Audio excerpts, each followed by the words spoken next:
잠깐 기도하겠습니다. 하나님 아버지 감사합니다. 오늘 이 아침에도 주의 말씀으로 하루를 시작하며 또 주의 말씀을 통해 은혜 주시려는 하나님의 역사하심을 누립니다. 말씀을 통해 말씀하시고 말씀을 통해 보여주시고 말씀을 통해 역사하여 주옵소서. 귀하신 주님의 은혜 감사드리고 예수님의 이름으로 기도합니다. 아멘. 우리 계속해서 여호수아 본문 말씀을 같이 나누도록 하겠습니다. 여호수아 4장 1절부터 8절 말씀입니다. 여호수아 4장 1절부터 8절 말씀입니다. 우리 6절 말씀만 같이 읽고 말씀의 은혜를 나누겠습니다. 6절 말씀, 여호수아 4장 6절 말씀 같이 읽겠습니다. 이것이 너희 중에 표징이 되리라. 후일에 너희의 자손들이 물어 이르되 이 돌들은 무슨 뜻이냐 하거든. 드디어 이스라엘 백성들이 하나님께서 약속하신 그 가나안 앞에 섰지요. 가나안 앞에 섰는데 가장 큰 장벽은 뭐였냐면 요단강이었어요. 요단강이 그 가나안을 앞에 두고 남북으로 이렇게 갈라놨죠. 그래서 하나님은 이 요단강을 건널 때 제사장들이 법궤를 메고 요단에 들어가면 이 요단이 갈라지게 되고 거기를 건너갈 것이다. 이렇게 말씀하셨고 그대로 명령하니까 실제로 법궤를 맨 제사장들이 요단에 들어가니까 요단강이 갈라져 가지고 이스라엘 백성들이 그곳을 넘어가게 됐죠.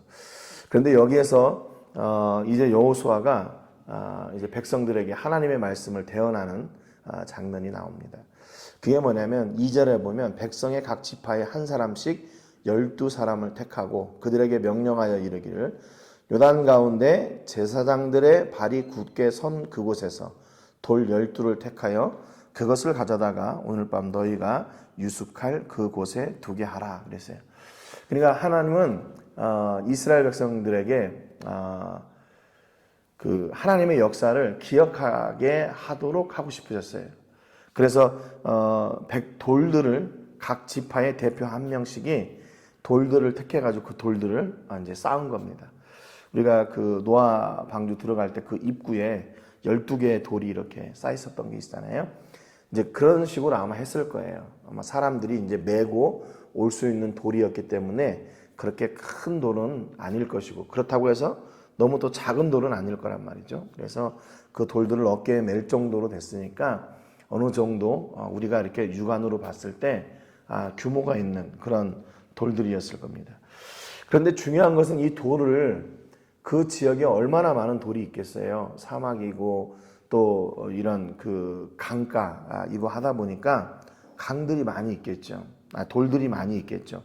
그런데 하나님은 그 돌을 어디에서 취하라고 했냐면 제사장들이 그 법궤를 메고 있는 그 요단강 안에서 그 돌들을 취하라고 그랬어요. 그러니까 그 돌들을 취하기 위해서는 어떻게 합니까? 그 법궤 앞으로 나가야 돼요. 지금 이 사람들은 요단 밖에 지금 건너가 있는 거고 그 제사장들은 법궤를 메고 요단 안에 있는 거죠. 물론 이제 물은 없지만. 그러니까 그 돌을 줍기 위해서 이 법궤 앞으로 나와서 그 사람들이 거기서 12돌을 택해야 된다는 말이죠.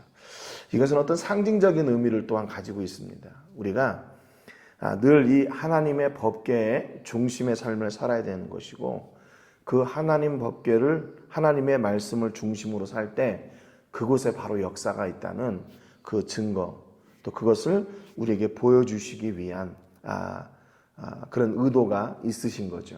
그래서 야 넘어갔으니까 그냥 거기에 있는 돌 아무거나 주워 이게 아니라 너희들이 걸어왔던 그곳 그리고 하나님의 역사가 있는 그 법궤 그래서 하나님의 법궤를 통해서 우리가 이 길을 건넜다는 것을 모든 백성들이 알게 하려고 그렇게 했다는 거예요. 그래서 이렇게 얘기했더니 진짜로 백성들이 순종해서 이렇게 나옵니다. 그래서 오늘 본문에 읽었던 본문이 이것이 너희 중에 표징이 되리라. 후일에 너희의 자손들이 물어 이르되 이 돌들은 무슨 뜻이냐 하거든. 이렇게 대답하라. 7절에 그들에게 이르기를 요단물이 여호와의 언약궤 앞에서 끊어졌나니 곧 언약궤가 요단을 건널 때에 요단물이 끊어졌으므로 이 돌들이 이스라엘 자손에게 영원히 기념이 되리라 하라 그랬어요. 이 돌들을 볼 때마다 이스라엘은 뭘 기억하냐면 이 이스라엘 백성들이 이 요단을 건널 때 하나님께서 어떻게 건너게 하셨나. 그 법궤를 앞에 세우시고 그 법궤가 요단에 들어갔을 때 물을 마르게 하시고 우리를 그것으로 건너게 하셨다라는 것을 계속 이렇게 기억하게 하는 거죠. 여기 6절 본문에 보면 너희 중에 표징이 되리라 그랬어요. 표징. 이 표징이란 말은 히브리 말로 오스라는 말인데 기념물, 기념, 표, 증거라는 말이에요. 그런 뜻이에요. 그런데 이거는 뭐냐면 딱 보면 누가 봐도 다 아는 거예요. 그러니까 뭐 형상이 애매하거나 이 표징, 이 어떤 표시가 좀 이게 흐리멍텅해가지고 저게 뭐지? 이렇게 되는 게 아니라 딱 보면 딱 아는 거예요. 그게 오스예요. 근데 이 오스란 말을 다른 그 번역 성경들에 보면은 이게 이제 표징이다라고 이렇게 사용을 했지만 이게 다른 번역들에 보면은 흔적이란 말도 있어요. 흔적 또는 기념, 표 이런 거죠. 그러니까 우리가 어떤 뭐 신발을 신거나 옷을 입을 때 거기에 이렇게 상표가 있잖아요. 그걸 딱 보면 이게 뭐구나 아는 거죠. 근데 그 12돌이 쌓인 걸 볼 때마다 이것이 바로 하나님께서 우리를 인도하셨던 역사구나 라는 것을 알게 하는 거예요. 그래서 신약 성경에 보면 바울이 이런 고백을 했어요. 갈라디아서 6장 17절에 보면 이후로는 누구든지 나를 괴롭게 하지 말라. 내가 내 몸에 예수의 흔적을 지니고 있노라 그랬어요. 바울이 예수의 흔적을 지니고 있다 그랬어요. 여기 흔적이란 말은 헬라 말로 스티그마라는 말인데 이게 좀 우리말 표현에는 흔적 또는 표시, 뭐 자국 뭐 이렇게 번역을 했는데 이게 원래 의미는요 낙인이에요. 낙인. 그래서 종이나 짐승들에게 이것이 내 종이고 이것이 내 짐승이다라는 걸 표시하기 위해서 불로 이렇게 지졌던 거 있잖아요. 바로 그것을 스티그마라고 하는 겁니다. 그러니까 지금 바울은 뭐냐면 내 안에 이런 예수의 흔적이 있다. 이렇게 고백하는 거예요. 여기 다른 성경에 보면 영어 성경에 보면 The brand mark of Jesus. 브랜드 마크라고 번역을 했어요. 또 다른 성경에 보니까 The scars that show I belong to Jesus. 내가 예수님께 속했다고 하는 것을 그 흔적으로 이렇게 보여주는 거죠. 여러분 그러니까 어떤 인생이 복된 인생인가? 예수의 흔적을 가지고 있는 사람, 또 하나님의 역사의 흔적이 내 인생 가운데 기록되어진 사람이 진짜 복된 인생이에요. 여러분 우리가 세상의 흔적을 가져서 뭐 하겠어요? 내가 이렇게 해서 돈 이렇게 많이 벌었어. 내가 이렇게 가지고 내가 이렇게 부자가, 내가 여기 흔적 있지 이거. 내 상처 있지 이거 내가 돈 벌려고 갔다가 이렇게 얻었어. 물론 돈 벌다가 상처가 나고 그렇게 흔적이 있는 것도 좋겠지만 우리 인생 가운데 예수의 흔적을 지니는 여러분 되시기를 주님의 이름으로 축복합니다.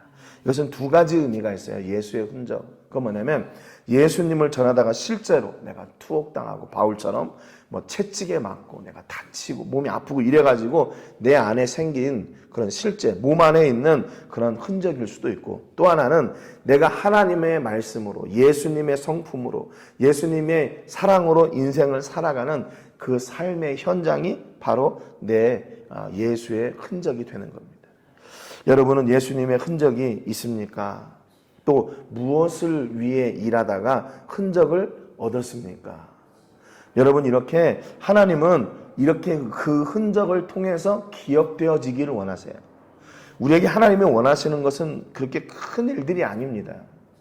그냥 작은 것 하나를 통해서 하나님이 나를 기억했으면 좋겠다 이렇게 말씀하시는 거예요.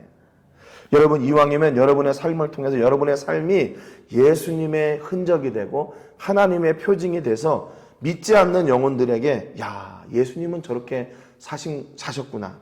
하나님은 이렇게 일하시는구나 라는 것을 보여주는 그 통로가 된다면 얼마나 귀한 일이겠어요. 여러분을 통해서 이 예수의 구원의 흔적이 증거되고 그 예수의 구원의 흔적으로 말미암아 영원한 생명이 살게 되는 역사가 넘쳐나시기를 주님의 이름으로 축복합니다. 여러분, 이제는 여러분들이 세상에서 돈을 벌려고 하는 흔적을 지닌 사람들이 아니라 이 복음을 위해 예수의 흔적을 지니고 구원의 흔적을 나누는 그런 여러분 되시기를 주님의 이름으로 축복합니다. 오늘 세계를 부으며 기도할 때는 우리 세계를 부으면 과달나라 교회를 위해서 기도해 주시기 바랍니다. 우리 교회가 하나님 말씀에 더욱 바르게 서고 생명의 복음을 온전히 전하는 교회가 되게 해주시고 예수의 흔적을 지닌 성도들과 교회가 될 수 있도록 위해서 기도해 주시고요. 오늘 도시락 나눔 30번째 도시락 나눔이 재개되는 날입니다. 오늘도 도시락을 나누기 전에 어린이 성경학교가 있고 또 그 성경학교를 통해서 복음이 증거되고 들어오고 나가시는 모든 분들이 우리 안에 계신 그 하나님의 사랑을 흔적을 보고 그들이 하나님을 누릴 수 있도록 위해서 기도해 주시기 바랍니다. 또 여러분의 삶을 통해서 이제 내가 예수의 흔적을 지닌 사람, 또 하나님의 역사의 표징을 가진 사람이 되기를, 또 그로 인해 하늘의 복을 누리는 여러분 되시기를 위해 기도하시기 바랍니다. 제가 먼저 기도하고 같이 기도하겠습니다. 하나님 아버지, 감사드립니다. 오늘 주의 귀한 말씀과 은혜를 통해 오늘도 예수의 흔적을 지니고 하나님의 역사의 표징이 되는 사람이 되기를 소망합니다. 하나님, 우리가 세상에서 많은 무용담들이 있습니다. 돈을 벌다가 명예를 얻기 위해 일하다가 정치를 하다가, 그러나 그런 흔적보다 우리는 나를 위해 십자가에서 죽으신 예수의 흔적을 가지고 그 예수의 흔적으로 사는 사람이 되기를 소망합니다. 내 삶 가운데 내 삶의 현장이 예수의 흔적이 실천되어지는 현장이 되게 해주시고 예수님의 사랑이 실천되어지는 현장이 되게 하여 주시고 하나님의 구원의 사역이 실천되어지는 현장이 되게 하여 주시옵소서. 그래서 하나님, 이 삶이, 내 삶이 예수의 흔적이라고 고백할 수 있는 그런 믿음과 은혜를 허락해 주옵소서. 이제 오늘도 도시락 나눔이 있습니다. 귀한 일을 섬기는 우리 현 성도님들 기억해 주시고 그곳에 오늘도 말씀을 듣기 위해 나올 우리 어린이들 함께 해주시며 또 오늘도 생명의 역사가 그곳에 들어오고 나가는 모든 영혼들에게 넘치게 하여 주옵소서. 모든 영광을 하나님께 드리고 예수님의 이름으로 기도합니다. 아멘. 같이 기도하겠습니다.